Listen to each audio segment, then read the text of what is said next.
sahabat. Hari ini biasanya mau setiap bayan firman Tuhan, family aku tuh selalu deg-degan. Selalu deg-degan. Nah, kali ini deg-degan kayaknya agak double. Kenapa agak double? Karena dadakan juga untuk bisa sharing hari ini ya. Kemarin sebelum pulang kantor mendapat kabar pembicara kita seharusnya Pastor Peter berhalangan hari ini karena anaknya ternyata terkena penyakit flu Singapura. Ya, jadi kita doain semoga everything akan baik-baik aja. Aku udah berdoa ke family semua, semoga apa yang aku coba share bagikan ke kita semua bisa bermanfaat dan bisa menjadi berkat kepada kita secara individu dan khususnya sebagai satu family di tempat ini. Judul aslinya kalau misalkan kita lihat di pengumuman masih di dalam tema bulan ini itu Glorifying God, memuliakan Tuhan. Sebenarnya judul yang dikasih ke aku itu adalah Glorifying God in Church. Memuliakan Tuhan di dalam gereja. Tapi somehow ketika aku pulang dan kemarin mulai research, mulai belajar, somehow akhirnya aku ngelihat aku mau ambil judul yang lain, mirip tapi mungkin maknanya agak berbeda. Kalau tadi Glorifying God in Church itu kan berarti kan bagaimana caranya kita bisa memuliakan Tuhan di dalam gereja. Makna yang aku dapat ketika dapat judul ini seolah-olah gereja itu adalah merupakan sebuah tempat. Ya, dan gimana cara kita bisa memuliakan Tuhan di dalam tempat itu. Nah, aku pikir, oh berarti apakah memuliakan Tuhan kalau di dalam gereja sesimpel kayak tadi. Kita sama-sama berbakti, bersatu hati, kita nyanyikan pujian kita melayani Tuhan. Apakah itu artinya memuliakan Tuhan di dalam gereja?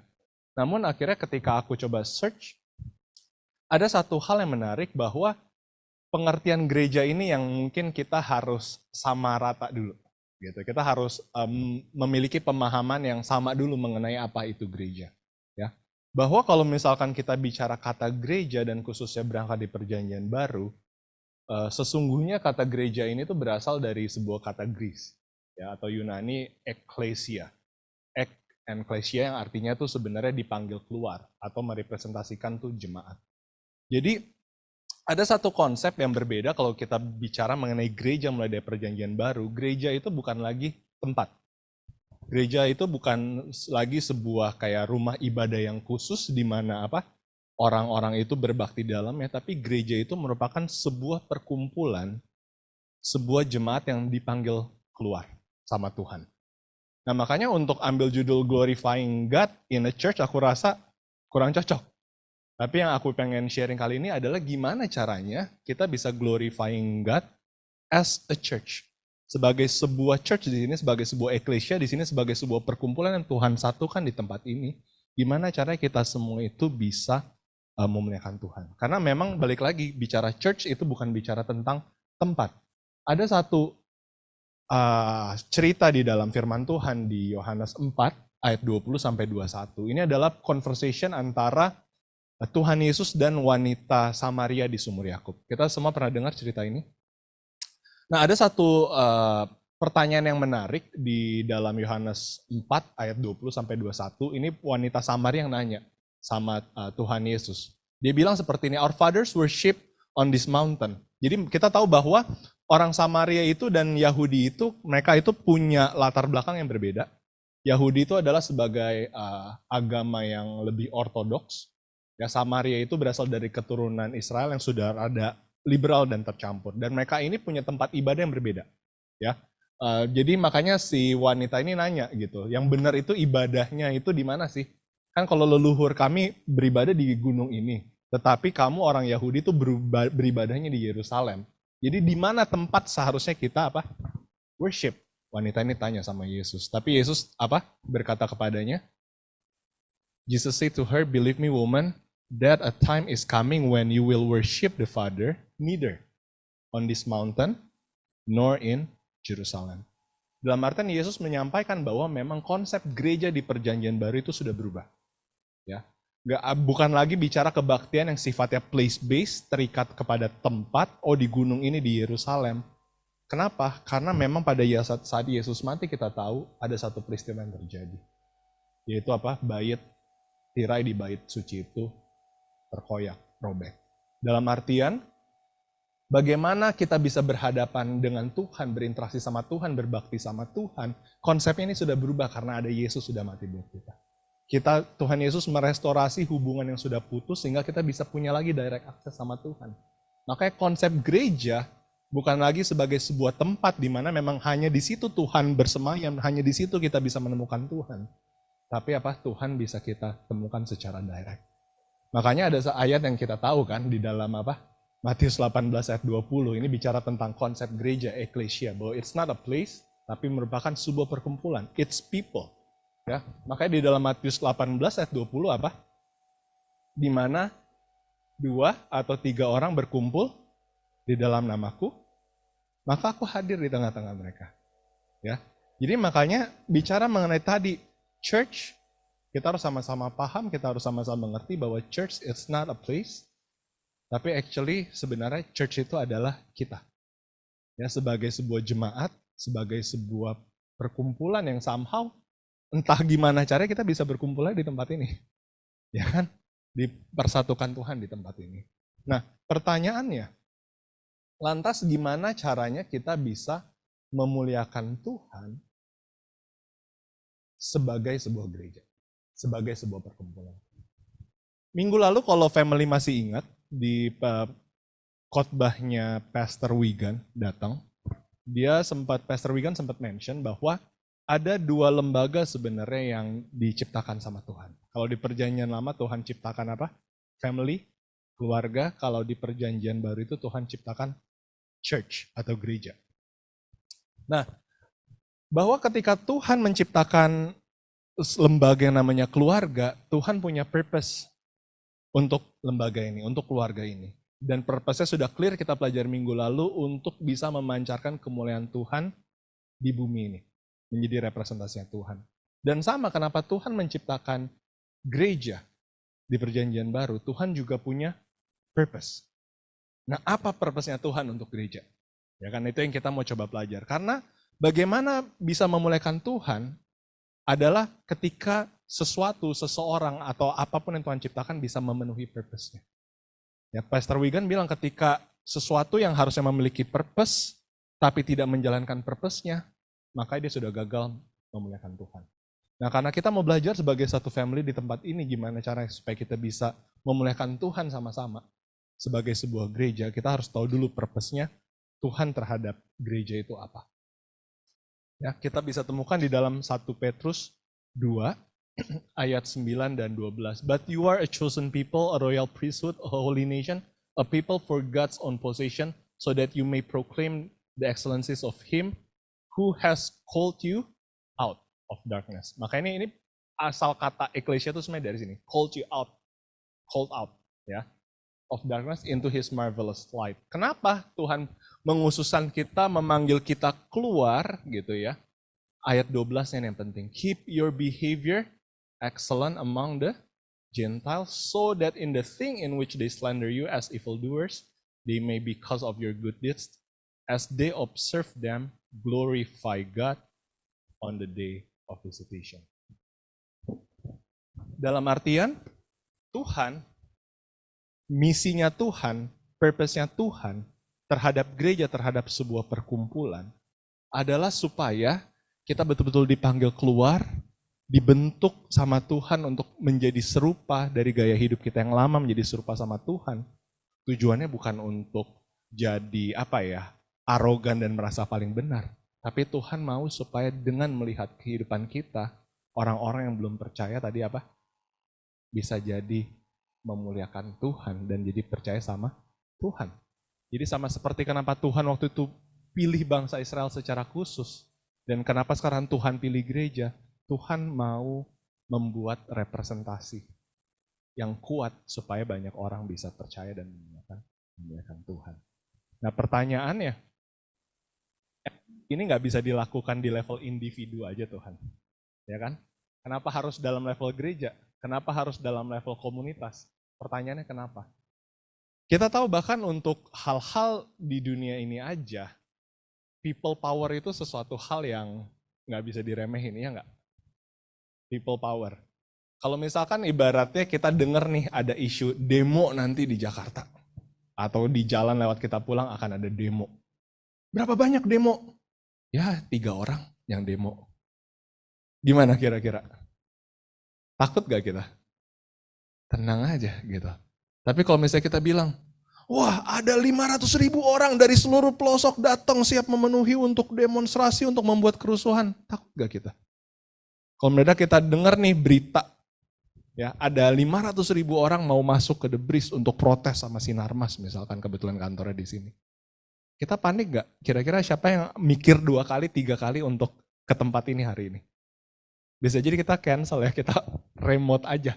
Kan tadi, yang penting berbakti 2-3 orang berkumpul, online pun Tuhan ada. Ya kan? Kita mikir, kenapa? Karena people power itu mengerikan itu. Jadi kita harus mengerti bahwa yes, kita bisa memuliakan Tuhan di level individu, di dalam kehidupan kita secara pribadi. Tapi somehow, apabila kita sebagai perkumpulan, sebagai satu family di tempat ini, kita sama-sama mengerti purpose-nya Tuhan, kita sama-sama sepakat untuk menjalankan purpose-nya Tuhan, dan ketika kita lakukan itu secara bersama-sama, maka impact-nya sebenarnya akan jauh lebih besar daripada yang kita lakukan sendiri. Itulah kenapa Tuhan membentuk sebuah gereja. Dan untuk kita melihat bagaimana seharusnya gereja itu berfungsi, kita bisa menemukan sebenarnya di Alkitab, kita membaca di Kisah Para Rasul, yaitu gereja yang mula-mula.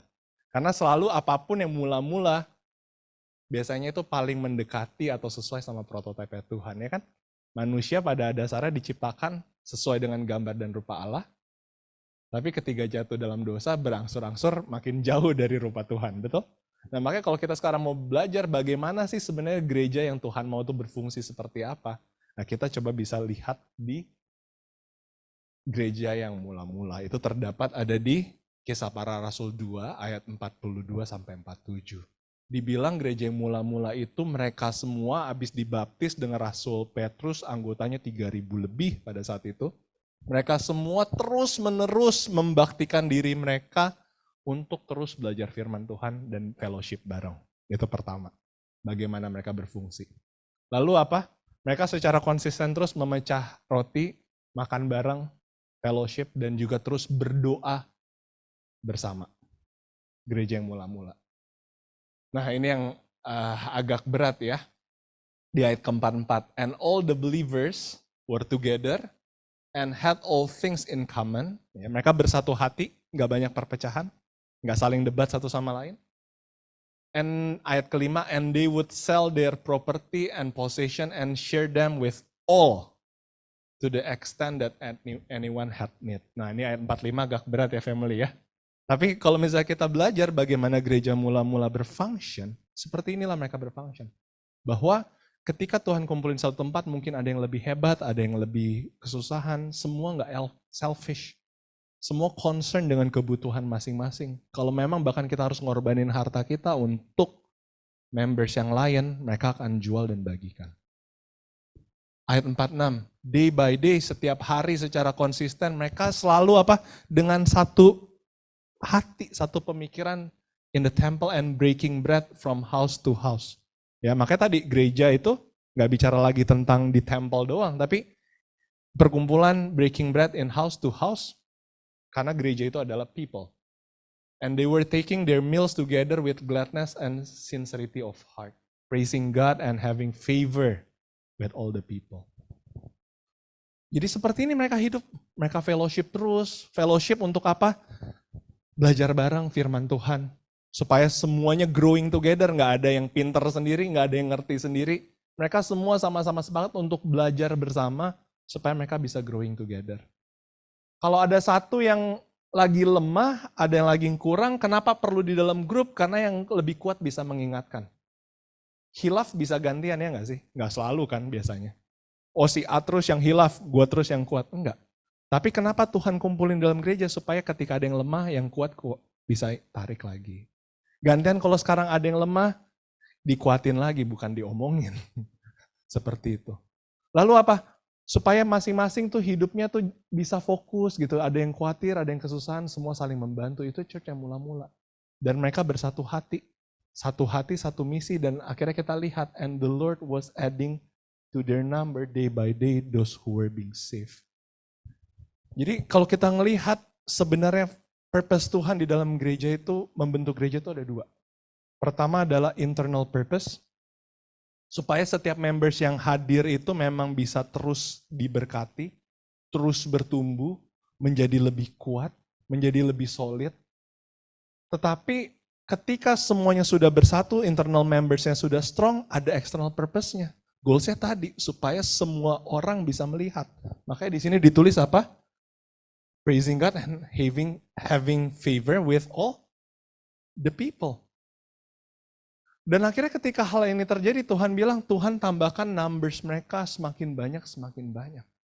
Bahwa gereja yang mula-mula itu somehow bisa menjadi magnet bagi banyak orang yang gak percaya, jadinya mau untuk ikut sama Tuhan Yesus. Karena ini merupakan, mereka bisa melihat bahwa ini sebuah perkumpulan yang luar biasa. Beda dari perkumpulan yang lain ya. Biasanya di setiap perkumpulan semua orang isinya egois, di sini kok bisa enggak. Wah, ini sesuatu hal yang luar biasa. Itu yang membuat gereja yang mula-mula bertumbuh. Nah, kita tahu, tapi sekarang seringkali makin ke sini konsep gereja yang kita tahu makin bergeser. Ya kan? Kita baca ayat 45 aja kalau dalam situasi kita sekarang gemeter dulu kali. Gimana? Semua hartaku, hartamu, kamu perlu apa tinggal bilang aku jual. Berat. Jadi percaya apa enggak bahwa memang makin ke sini konsep gereja juga agak makin berubah. Dan kita lihat ini apakah bukannya campur tangan setan? Karena setan mau pada dasarnya setiap yang Tuhan ciptakan itu enggak memenuhi purpose-nya. Nah, ketika Tuhan mau supaya ketika kita, contoh nih kita sebagai satu gereja dikumpulkan di tempat ini, kita justru harus bersatu. Kita harus belajar bareng, kita harus concern, kita semua growing bareng. Kita harus bersatu, kita jangan berantem, kita harus mau juga bersatu untuk eksternal gitu, mengabarkan Injil dan lain-lain. Tapi apa yang membuat akhirnya purpose ini seringkali nggak jalan? Bagaimana salah satu cara setan untuk menghancurkan gereja supaya tidak memenuhi purpose-nya? Ada satu cerita yang menarik, ya, bahwa kita harus tahu gitu ya, the power of unity. The power of unity. Ada satu tagline yang lama kan ya, bersatu kita teguh, bercerai kita runtuh. Jadi satu-satunya hal yang pertama yang setan bisa lakukan supaya gereja tidak memenuhi purpose-nya adalah gantinya membuat gereja bersatu membersnya, dia akan membuat kita bercerai. Supaya nggak ada tuh namanya power of unity. Nah seringkali apa yang dilakukan setan untuk membuat kita tercerai-berai dan jadi konflik one another? Ada satu cerita yang menarik. Di dalam Markus 12 ayat 41 sampai 44 ini bicara mengenai janda yang memberikan persembahan. Kita tahu semua ceritanya ya. Dan di ayat 41 firman Tuhan katakan, and Jesus sat down, Tuhan Yesus duduk di opposite, di arah yang berlawanan dengan kotak persembahan. Dan menarik, and began watching, dan mulai memperhatikan how the people were putting money into the treasury. Nah kita lihat di sini, bahwa Yesus duduk di seberang kotak persembahan dan yang Yesus perhatikan adalah how the people bring. Bagaimana caranya orang membawa persembahan. How, not how much. Notice ya, bahwa Tuhan Yesus nggak perhatikan how much. Tuhan Yesus memperhatikan how, bagaimana cara setiap orang membawa persembahannya. Dan singkat cerita kita tahu, orang-orang yang punya banyak harta, membawa harta mereka dengan bangga, masukin nih, lihat gue kasih banyak. Yang di belakang gengsi. Oh, hebat loh ya kasih banyak, gue gak mau kalah. Gue juga kasih banyak. Dan akhirnya cuma ada seseorang janda yang miskin. Gak punya apa-apa, jiper juga. Ngelihat, wah luar biasa semua orang bisa kasih banyak. Aku gak punya apa-apa, aku cuma punya sedikit. Tapi dia beranikan diri untuk bawa kasih Tuhan. Dan Tuhan Yesus bilang apa? Wanita ini memberi yang paling banyak. Kenapa aku mau sharing cerita ini? Karena terkadang inilah kalau Tuhan Yesus memperhatikan bagaimana cara kita datang ke gereja. Kadang-kadang yang bikin kita pecah adalah ini. Kita datang itu mentalnya kayak orang-orang. Datang ke sini untuk menunjukkan, aku loh yang paling kasih Tuhan tuh banyak loh. Pada jemaat doang. Aku dong, udah main gitar hari ini.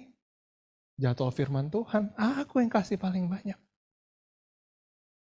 Kita datang seringkali gantinya bersatu hati. Kita kadang-kadang ngadu standar siapa yang paling tinggi. Dan ini mental yang sadar nggak sadar sering banget dibawa ke gereja. Sehingga ketika ada seseorang yang jauh ke sana dari standar kita, gantinya seperti gereja yang mula-mula, yuk growing bareng yuk. Yuk belajar bareng yuk. Kamu perlu apa? Gak usah dihakimin, gak usah diomongin. Kita gantinya, ya sih itu payah baru bisa. Ya sih ini. Kenapa? Kita bangun standarnya itu, kebenaran itu bukan di atas unity. Tapi kita coba trying to show off di dalam gereja. Kita trying untuk ambil spotlight di gereja. Kita mau berlomba untuk jadi siapa yang paling benar. Tapi ingat, Yesus gak pernah perhatiin how much loh. Yang Tuhan Yesus perhatikan how. Kenapa? Karena apa? Setiap orang memang diciptakan berbeda dengan kapasitas yang berbeda. Setiap orang dikasih karunia roh yang berbeda-beda. Ada firman Tuhan bilang, ada kok yang memang Tuhan Yesus kasih 10 talenta, betul? Ada yang dikasih 5 talenta, ada yang memang cuma dikasih 2 talenta. Makanya seringkali yang membuat akhirnya kita pecah, kita tuh compare. Datang ke gereja untuk saling compare one another, siapa yang paling suci, siapa yang paling hebat, siapa yang paling diberkati, dan lain-lain. Makanya ini kalau pernah ingat, aku pernah sharing beberapa saat yang lalu. Ya. Yang bikin gereja akhirnya nggak unity, nggak bisa jalanin purpose, start semua tuh dari comparison. Ya, comparison. Standar ibadah kita ketika kita melayani Tuhan, udah bukan urusan kita sama Tuhan gitu. Kita mulai compare, si A gue lebih mending kok. Iya sih, gue terlambat sih 10 menit. Tapi si A terlambatnya 20 menit masih lebih mending. Akhirnya apa? Comparison biasanya selalu menciptakan competition. Nah, akhirnya mulai berkompetisi, siapa yang mau jadi lebih hebat. Ya di beberapa gereja yang ada lembaganya, ada ketuanya, ada strukturnya. Sorry itu saya kadang-kadang betul kan.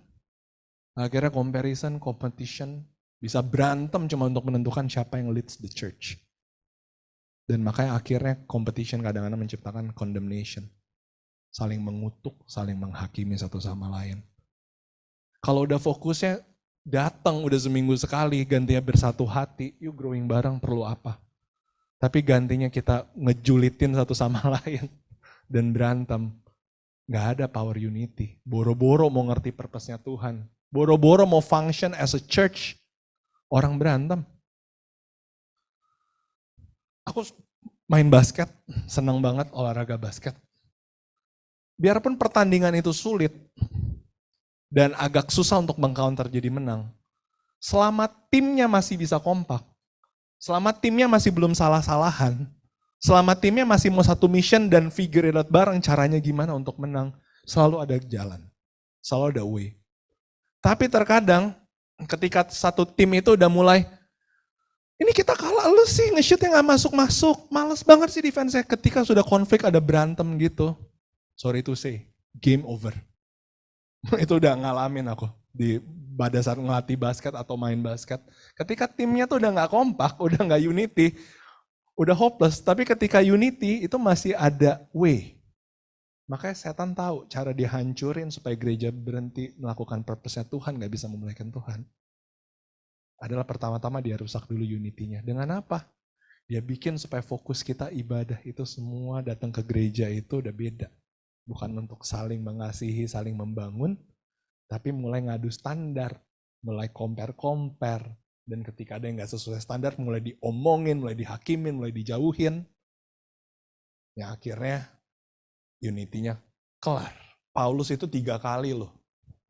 Pada saat dia tulis surat ke Roma, tulis surat ke Korintus, dia tulis surat ke Efesus. Selalu ada satu ilustrasi yang Paulus samakan kita sebagai gereja itu dengan tubuhnya Kristus. Makanya di Roma 12 ayat 5 apa? So we who are many are one body in Christ and individually parts of one another. Ini aku udah pernah sharing tapi it's okay, aku mau sharing lagi. Kita mau belajar di 1 Korintus 12 ayat 12 sampai 28. Kita nggak baca semua, aku highlight aja ayat-ayat yang penting. Karena sama seperti tubuh itu satu dan anggota-anggotanya banyak dan segala anggota itu sekalipun banyak merupakan satu tubuh, demikian pula Kristus. Ayat 15. Andai kata kaki berkata karena aku bukan tangan, aku tidak termasuk tubuh. Jadi benarkah ia tidak termasuk tubuh? Dan andai kata telinga berkata karena aku bukan mata, aku tidak termasuk tubuh. Jadi benarkah ia tidak termasuk tubuh? Nah seringkali kita lupa bahwa kita ini tubuh Kristus, Paulus katakan. Ada mata, ada telinga, ada kaki, ada tangan. Tangan bisa angkat besi seberat-beratnya. Tapi bukan karena dengan demikian tangan lebih hebat dari mata. Betul nggak, family? Ya nggak? Setiap bagian tubuh memang punya fungsinya masing-masing. Mohon maaf family, bahkan di bagian tubuh yang dibilang kalau ada ayatnya dibilang bagian tubuh yang paling tidak terhormat. Apa sih kira-kira bagian tubuh yang paling tidak terhormat kalau di manusia? Dubur. Ya, bagian tubuh yang tidak terhormat, dubur. Ya juga gitu ya, karena fungsinya tuh pasti cuma buat jalur yang kotor-kotor dan bau. Tapi berani family hidup tanpa dubur. Still, dia punya role dan posisinya to do something, walaupun itu pekerjaan yang paling nggak banget, nggak keren banget. Ya kan? Bisa angkat besi 100 kilo, kita bangga. Bisa kentut nggak usah bangga. Melakukan pekerjaan yang bukan bisa dibanggakan, but still hidup tanpa dubur, tubuh tanpa dubur, habis. Nggak bisakah kita mengerti hal ini di dalam berjemaat? Bahwa memang nggak semuanya mata. Gak semuanya powerful, ada yang kecil, ada yang besar. Tapi Tuhan udah tempatin kita di sini sebagai satu tubuh dengan function dan karunia roh masing-masing. Jadi buat apa kita saling compare? Itu yang Paulus mau coba katakan. Dengan aku bisa main gitar gak berarti aku lebih hebat. Dengan Nenat nyanyinya bagus gak berarti Nenat lebih hebat. Karena memang posisinya aja beda. PR-nya salah juga kalau kita tapi gak mau menemukan posisi kita di dalam tubuh Kristus itu apa. Nah, kita lanjut sebelum ke sana. Maka ayat 17, andai kata tubuh seluruhnya adalah mata, di manakah pendengaran? Ya kan? Andai kata seluruhnya adalah telinga, di manakah penciuman? Tetapi Allah telah memberikan kepada anggota masing-masing secara khusus suatu tempat pada tubuh yang dikehendakinya. Ada posnya masing-masing. Jadi mata, nah nih. Mata tidak dapat berkata kepada tangan apa? Aku tidak membutuhkan engkau, dan kepala tidak dapat berkata kepada kaki, aku tidak membutuhkan engkau. Supaya jangan terjadi perpecahan dalam tubuh, tetapi supaya anggota-anggota yang berbeda itu saling memperhatikan. Karena itu jika satu anggota menderita, semua anggota turut menderita. Jika satu anggota dihormati, maka semua anggota turut bersuka cita. This is purpose-nya Tuhan pada saat dia ciptain gereja.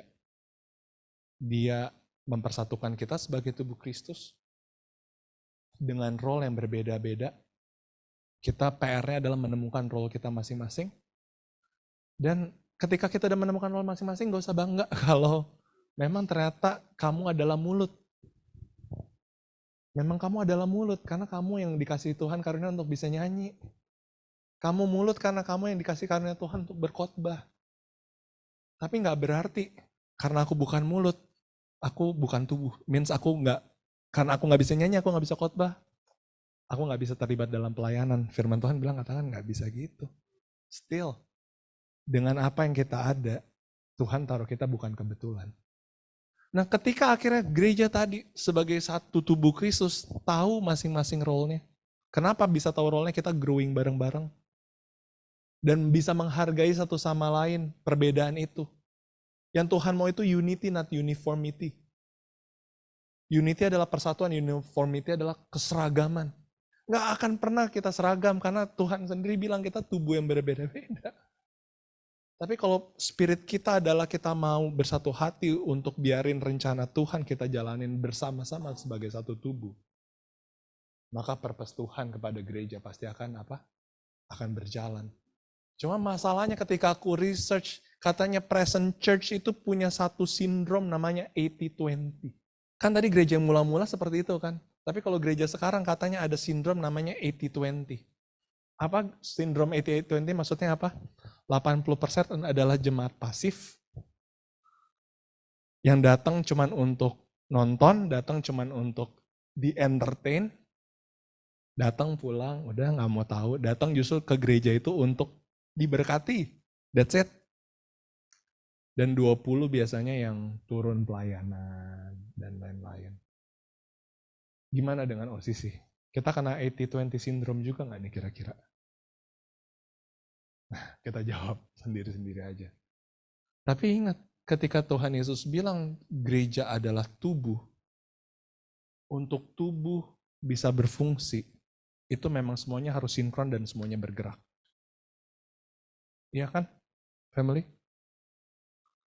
Main basket aja balik lagi, itu merupakan compound movement. Untuk bisa shooting bola basket, itu bukan cuma urusan tangan loh.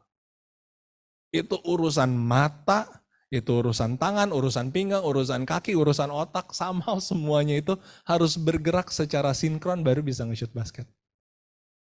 Kalau cuma tangan mau ngelempar, sisanya nggak mau, wah susah tuh. Makanya hati-hati, aku pas lihat ini, wah gereja sekarang 80-20 syndrome katanya. Dan coba kita evaluasi gitu. Bukannya saling pointing out. Tapi kita udah belajar purpose-nya Tuhan buat gereja. Dan tadi Tuhan udah remind bahwa kita ini tubuh Kristus. Tapi kalau kita juga mengidap yang namanya sindrom 80-20, kalau konsep kita tadi gereja makanya cuma tempat, dan kita datang ya udah sebagai jemaat lah. Gue kan bukan mata, gue bukan tubuh, cuma datang aja penonton. Makanya akhirnya kita nggak pernah tahu posisi kita, bagian tubuh kita di dalam tubuh Kristus itu di mana. Dan akhirnya ya tadi, powernya kurang untuk melakukan apa? Pekerjaan yang besar. Makanya family, kalau kita mau menghidupi, menggenapi, memuliakan Tuhan di dalam gereja, ingat tadi kita tubuh Kristus, jadi nggak usah saling compare, nggak usah saling menghakimi, tapi yuk kita sama-sama saling menemukan talenta, karunia kita tuh di mana. Dan ketika kita udah posisi kita, jangan amputasi diri sendiri dari tubuh Kristus. Yuk bareng bersatu hati supaya kita bisa melakukan perkara yang besar. Karena ingat tadi, ketika kita udah punya unity, ketika gereja yang mula-mula itu udah punya unity, mereka sudah bersatu hati, goals-nya itu gak pernah selalu hanya untuk internal benefits aja. Tapi karena mereka membawa misi yang luar biasa dari Tuhan Yesus, dan ini juga sebenarnya menjadi misi kita. Untuk apa? Pergi untuk jadikan semua bangsa murid, baptis dalam nama Bapa, Anak, dan Roh Kudus, dan ajarlah mereka melakukan segala sesuatu yang telah kuperintahkan kepadamu. Ingat bahwa gereja yang sehat, gereja yang Tuhan kehendaki, perkumpulan yang Tuhan kehendaki, gak boleh juga selamanya sentriknya hanya untuk supaya jemaatnya bertumbuh secara internal. Nah ini aku sadarin juga. Penting untuk make sure, tentu kita gak bisa melakukan penginjilan apa-apa kalau anggota tubuhnya masih sakit semua, ya gak bisa, ya gak sih family? Kalau badan sakit ya harus rest sampai sembuh. Nah, tapi kalau misalnya gak sembuh-sembuh, makanya kita gak bisa aktif-aktif. Tapi salah juga kalau misalnya akhirnya kita sebagai gereja selalu fokusnya gimana caranya supaya jemaat kita growing. Selalu fokusnya hanya untuk internal healing. Tapi juga sewaktu-waktu gak pernah berpikir gimana caranya untuk melakukan mandat yang Tuhan Yesus kasih. Bahwa ingat, Tuhan Yesus kasih message, kasih challenge, bukan kasih challenge yang sebenarnya. Kasih mission, not option, mission. Untuk kita sebagai individu dan sebagai gereja untuk apa? Mengabarkan gospel. Gereja harus bisa membawa banyak jiwa kepada Kristus. Nah tapi memang agak sulit kalau komposisinya kita selalu ternyata masih sakit semua bagian tubuhnya. Makanya yes, agree, yuk belajar bareng-bareng sebagai satu family, growing bareng. supaya kita betul-betul menjadi anggota tubuh yang kuat. Tapi ketika anggota tubuh ini udah kuat, don't forget bahwa Tuhan kasih message kita untuk memang jadi pengabar Injil. Jadi salah kalau misalkan selama 1 tahun, 2 tahun konsep kita datang ke gereja adalah supaya gue dikuatin, gue lagi lemah iman. Masa sih family kita gak mau ada progres di dalam hidup ini? Datang ke gereja selalu untuk dikuatkan karena kita lemah. 2 tahun kayak gitu. 5 tahun seperti itu. Akhirnya tadi gereja tidak bisa menjalankan purpose-nya untuk menjadi pengabar Injil. Walaupun sudah menjalankan purpose-nya untuk menjadi berkat bagi semua jemaat yang datang ke sana. Tapi gereja harus ada stage di mana kita bisa mature, sehat untuk bisa melakukan pelayanan kepada orang-orang yang belum kenal Yesus. Harus, karena itu purpose-nya Tuhan. Tuhan kan bilang makanya, you are apa? Kamu adalah garam dunia. Kamu adalah terang dunia. Your light must shine before people in such a way that they may see your good works and glorify your Father. Ini purpose-nya Tuhan, jangan lupa untuk kita secara individu dan juga sebagai gereja. Untuk bisa memuliakan Tuhan sebagai sebuah gereja, pertama step-nya kita harus menjaga kesatuan kita. Mengerti bahwa kita adalah satu di dalam tubuh Kristus, role kita berbeda-beda, gak usah saling menghakimi. Kita growing bareng, kalau ada anggota tubuh yang lagi sakit, lagi lemah, disembuhin. Karena kalau anggota tubuh sakit, aktivitas kita juga semua susah. Dan ketika semua udah sembuh, Tuhan tadi ingat kasih mission buat kita untuk jadi pengabar Injil. Karena ketika satu jemaat bergerak untuk mengabarkan Injil, maka people power itu akan menjadi sebuah suara yang luar biasa. Bayangin, sekarang kalau kita bicara perpecahan ini berlayer-layer banget di antara umat Tuhan. Ya enggak? Di dalam level yang paling kecil, di dalam satu gereja, ada perpecahan. Sesama denominasi cabang antar gerejanya pecah. Sesama denominasi yang berbeda, pecah. Sekarang lagi seru lagi di sosmed, Kristen progresif, Kristen ini segala macam, ribut, pecah. Kadang-kadang tuh gantinya tuh gitu terus. Sehingga akhirnya apa? Bayangin kalau tadinya semua orang yang percaya sama Yesus ngerti purpose ini, mau bersatu hati, mau rukun, semua saling membangun dan mengabarkan Injil, masa sih masih ada manusia di bumi ini gak bisa kenal dan percaya sama Tuhan Yesus? Tapi kenapa masih banyak orang yang gak mau percaya sama Tuhan Yesus? Ya sama kayak Mahatma Gandhi kan. I love your Christ, but I don't like your Christian. Karena seringkali tadi gereja kita yang harusnya menjadi terang dan garam, sibuk konflik satu sama lain, lupa purpose-nya, akhirnya kita gak bisa menjadi lagi percontohan garam dan terang. Aku mau tutup sharing sedikit tentang garam. Ini menarik banget family, karena ayat ini pas aku baca kemarin, pertanyaan pertama yang aku tanyain adalah, Tuhan Yesus bilang ketika apa? But if the salt has become tasteless, apabila garam itu menjadi tawar dengan apalagi dia diasinkan. Pertanyaan pertama aku langsung pas baca ini aku kepo, emang garam bisa jadi nggak asin deh? Gimana sih caranya garam jadi tasteless tuh gimana? Karena penasaran. Kan Tuhan Yesus bilang kalau garam menjadi tawar, dia udah gak berguna. Yang aku mau tanya, gimana garam bisa menjadi tawar? Emang mungkin garam itu bisa menjadi tawar? Ternyata jawabannya, garam itu kalau komponen kimianya itu cuma ada 2 partikel, NaCl. That's it. Selama kandungan kimia di dalam garam itu pure, gak tercampur dengan molekul lain, gak masuk senyawa lain, maka sampai kapanpun garam gak akan pernah menjadi tidak asin. Makanya tapi kenapa kalau misalkan kita beli garam yang di dapur, itu suka tetap ada expired date-nya. Ya kan? Ada expired date, best before-nya kapan.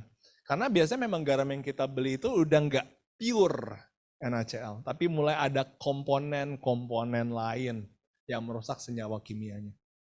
Jadi ketika garam itu udah nggak pure atau sudah bercampur dengan zat atau molekul lain, maka situasi itu yang bisa membuat garam jadi tidak asin. Contohnya, kalau misalkan kita ambil 1 atau 2 butir garam, lalu langsung kita masukin ke mulut kita, kerasa asin nggak family? Kerasa asin. Tetapi ketika 2 butir garam kita masukin, 2 butir garam aja kita masukin ke botol aqua sebesar ini, lalu minum, kerasa asinnya nggak? Dia kehilangan asinnya. Nah, aku mendapatkan pelajaran yang menarik dari garam ini. Bicara masalah purpose-nya Tuhan. Di dalam individu level, kita bisa kita bisa hilang keasinannya sebagai garam kalau komponen kimia kita tuh udah tercampur-campur. Makanya tadi penting di gereja untuk semua bisa bertumbuh, untuk semua belajar kebenaran. Karena saat ini, kebenaran Tuhan tuh juga senyawanya tuh udah mulai makin kacau. Dengan adanya sosial media, dengan begitu banyak pendeta yang ikonik dan terkenal, kadang-kadang family kalau kita nggak bener-bener kembali baca firman Tuhan dan mensorting, menguji setiap perkataan Tuhan katakan. Hati-hati loh, bisa jadi kebenaran yang kita dengarkan dan percaya itu udah nggak pure. Karena sekarang gampang banget kayaknya orang tuh untuk bisa ngomong, ya aku nggak mau bahas terlalu banyak, tapi mulai ada belief di dalam kekristenan bahwa selamat karena perbuatan. Bukan karena kasih karunia, tapi Kristen. Banyak orang yang percaya, banyak. Gampang loh untuk sekarang orang ngomong apa aja.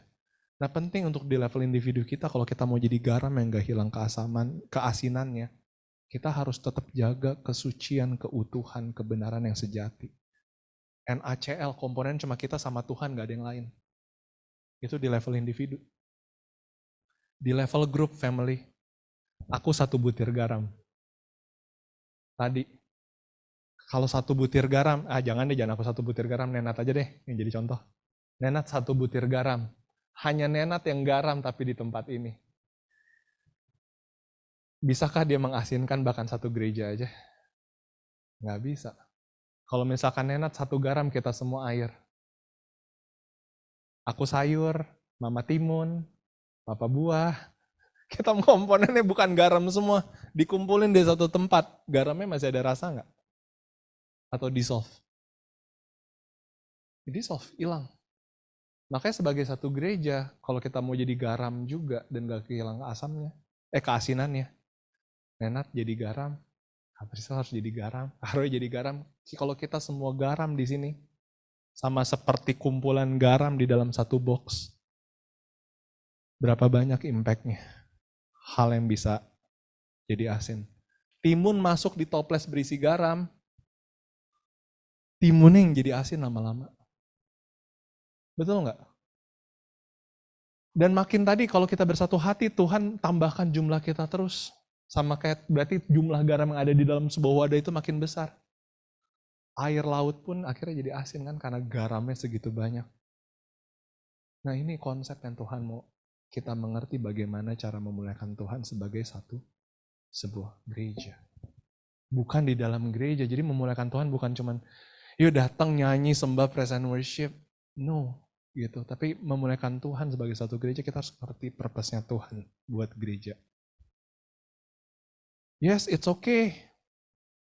Kita juga kalau kita jadi lemah, it's good ada community yang bisa menguatkan. Dan kalau kita yang lagi kuat, teman kita yang lemah, yuk belajar yuk, jangan menghakimin yuk. Kalau masih ada teman kita yang belum bisa tinggalin dosanya, rangkul. Maju bareng. Supaya semua bisa jadi garam, semua bersatu, semua tahu role-nya. Jangan kecil hati, jangan compare-compare. Jangan jadi ngerasa, oh berarti gue gak bisa pelayanan karena gak bisa khotbah. Enggak. Aku jujur aja untuk urusan public speaking mungkin masih agak lebih bisa dikit. Tapi kalau udah disuruh melawat family, aku orang yang paling gak bisa ketemu orang. That's not my gift, sorry. Jadi kadang-kadang, aduh maaf ya kalau kadang-kadang suka serba salah, ini Brian agak sombong apa gimana, karena banyak yang berpikir gitu. Tapi aku tuh orangnya sangat malu untuk nyapa orang baru asli. That's not my gift untuk ketemu orang, ngobrol tuh energi aku bisa langsung drop. Boom. Kalau udah di acara networking ketemu, keluar tuh udah lemes pasti, udah habis energi. Gak bisa, demennya sendiri. Gitu, di belakang. That's not my gift. Tapi ada orang-orang di sini yang pelayanannya benar-benar bisa apa ya? Perlawatannya, menyapa, ngobrolin orang, menguatkan tuh bisa. Itu contohnya aja yang berbeda gitu ya. Selama aku masih bisa latih, coba aku latih gitu. Tapi ya nggak bisa. Ya kan main musik ada karunia-karunia masing-masing gitu. Kalau squad musiknya kayak tadi, aku pindah ke drum, wah udah selesai. Ya gantinya harmoni jadi nggak tahu apa itu musik. Karena that's not my thing. Nggak akan bisa. Gitu. Nah jadi purpose Tuhan buat gereja. Ya, semua orang punya PR untuk menemukan partnya.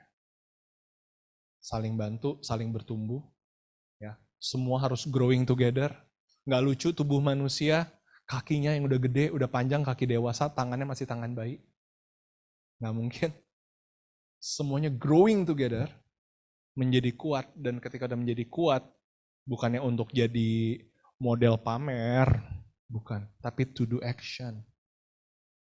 Untuk menjadi geram dan terang dunia. People power, ketika ada unity di sini, ada purpose yang sama, dan ada roh yang sama paling penting yang mendrive. Kita jadi sekumpulan garam yang besar. Yang bisa akhirnya kasih warna, kasih makna di dunia ini. Dan dibilang apa? Sehingga mereka bisa melihat pekerjaan baik kita dan memuliakan Tuhan. Supaya nggak ada lagi yang keluarin statement kayak Mahatma Gandhi. Ya, tapi I follow Christ because I see Christian, amen. Bukan jadinya nggak mau jadi percaya Yesus karena lihat orang-orang Kristennya begitu. And this is the purpose, this is how we glorify God as a church. Gak gampang, karena mungkin kita udah biasa dengan konsep gereja yang lama, tapi kita harus mulai sama-sama mengusahakannya bersama. Ya, mengusahakannya bersama karena apa?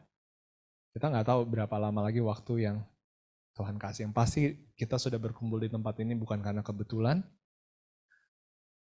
Dan PR kita untuk crack the code. Why? Kenapa kita ada di sini? Dan apa yang Tuhan sebenarnya mau betul-betul lakukan melalui posisi secara khusus. Selain supaya kita semua bisa sama-sama ke surga bareng, tapi gimana cara lebih bawa banyak orang lagi juga kenal Yesus. Itu aja family yang aku mau share. Aku undang kita boleh berdiri. Tuhan, ku yakin Engkau setia, takkan berubah tuh selamanya. Walau banyak yang tak ku mengerti, badai hidup yang